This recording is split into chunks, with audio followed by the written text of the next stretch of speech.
बाजारातून पुदिना आपण नेहमीच विकत घेतो, पण कधी पुदिना घरी लावून पाहिलाय का? मी तर ह्या वेळेस पाहिला आणि कमालीची गोष्ट म्हणजे मस्त लागलेला आहे. एकदा दोनदा मध्ये ट्राय केलं तेव्हा फेल गेलं. ह्या वेळेस जमलंय. कसं जमलंय हे तुम्हाला दाखवते. पुदिन्याच्या कांड्यांमधलं जेव्हा आपण पुदिन्याची पानं काढून घेतो तेव्हा ही पानं एखाद्या छोट्याशा अशा कपमध्ये किंवा मगमध्ये पाणी घालायचं आणि जी जाड देठं आहेत तुम्ही बघू शकता. हे बघा, हे असं जाड देठ आहे. अशी जाड देठं अशा छोट्याशा भांड्यामध्ये ठेवायची.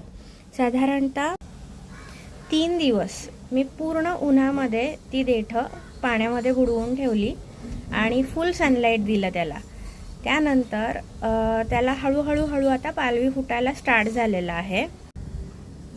ज्या लहान कुंडीमध्ये मी देठं लावलेली आहे तुम्ही बघू शकता, ही माती खूप सॉगी आहे. ह्याच्यात मी पाणी खूप टाकलेलं आहे. बऱ्यापैकी ऑलमोस्ट चिखल केल्यासारखं त्याला करायचं आणि मग हे देठं त्याच्यामध्ये लावून ठेवायची. देठांना लगेच मुळं आलेली नसतात. आणि हे देठं लावून साधारणतः 2 दिवस झालेले आहेत आणि तुम्ही बघू शकता त्याला अगदी नवीन छान अशी पालवी फुटलेली आहे. ट्राय करा तुम्ही पण. जमलं तर मला कमेंट सेक्शनमध्ये नक्की सांगा.